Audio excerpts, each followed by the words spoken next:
Hi everybody, Elizabeth here with Country Peony, and today I'm so excited to do something that I've been wanting to do for a really long time.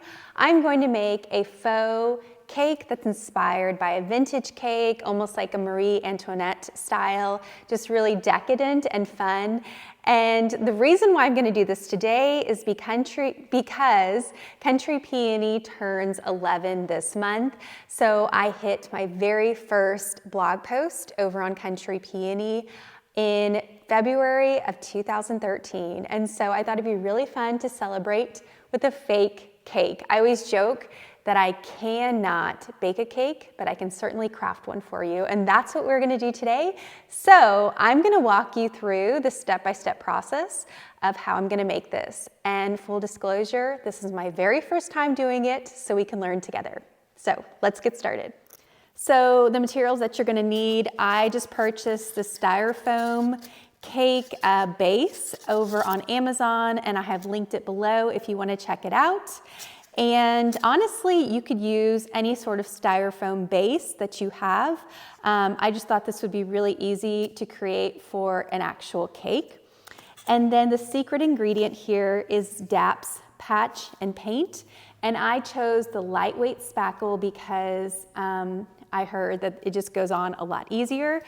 And I'm going to use an actual cake knife to apply this, so we'll see how that looks.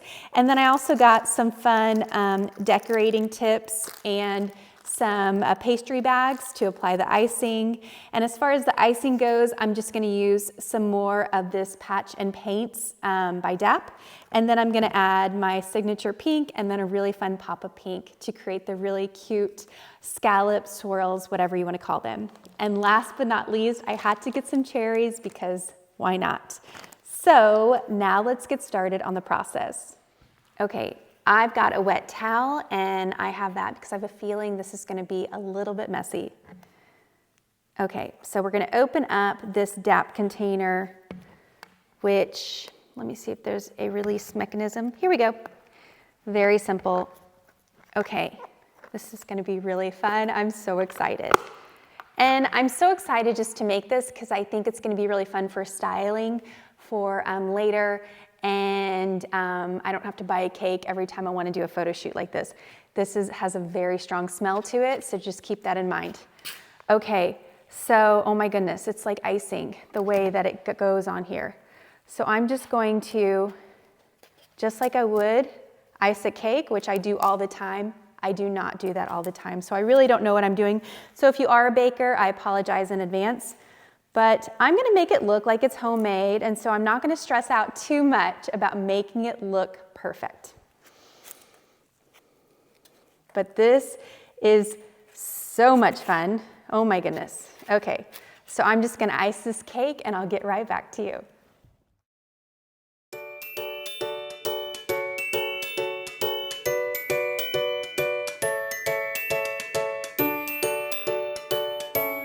Okay, so it's not sticking as well to the sides as obviously as it does to the top because of gravity, but I'm just gonna do less on the sides and I think that will work.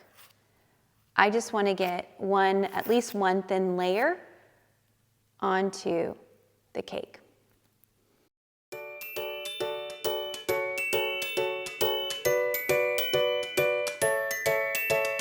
And it might be best to wear gloves, but you know, I'm not going to. I also do recommend protecting your work surface. I've got a cooking sheet here that I got at Home Goods years ago, and I use it for my paint projects and for things like this, just so I don't ruin my table. So again, just a thin layer. It's so fun. Oh my gosh. I feel like I might be an actual baker. Maybe one day.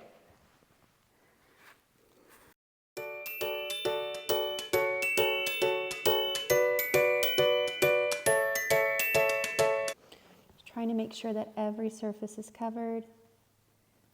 Just kind of smoothing it out a bit. And I don't, honestly, I don't mind that it's kind of picking up on the sides because I think that makes it look real, that the icing looks real. So I'm really liking how this looks. Again, I'm just making sure that All the sides are covered, even though the base of the styrofoam is white, so it won't be as obvious, but I think that looks really, really good.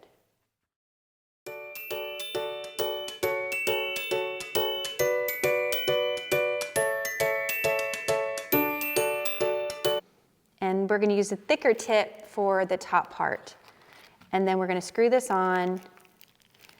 And this time around, I just mixed the patch and paint with the paint inside.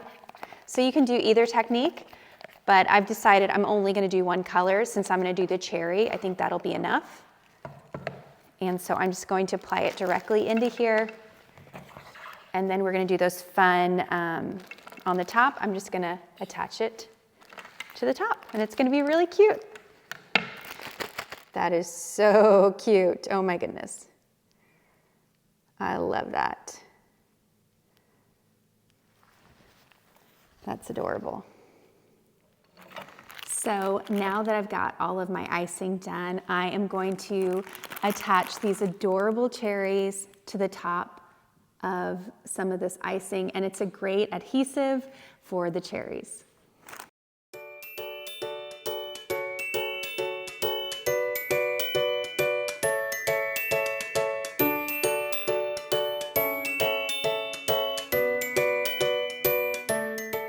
So here it is. Is it perfect? No. Is it cute? Yes. Does it look handmade? Definitely. So after doing this, I've realized a couple of things. It was really fun. I want to do more. And number two, I could never be a cake artist because it takes a lot of effort and patience and detail and practice. But I hope either way that this inspires you to play with some fake cake decorating. I'm really excited. I love this medium, and I think it could be really fun to make for future holidays to come. If you want to check out more simple DIYs and tutorials, then please check out my blog, countrypeony.com. I would love to have you there. And please subscribe here to my YouTube channel for more tips and tricks, crafts, tutorials, and whimsical spaces. Until next time, thank you so much for watching, and I hope you have a great day.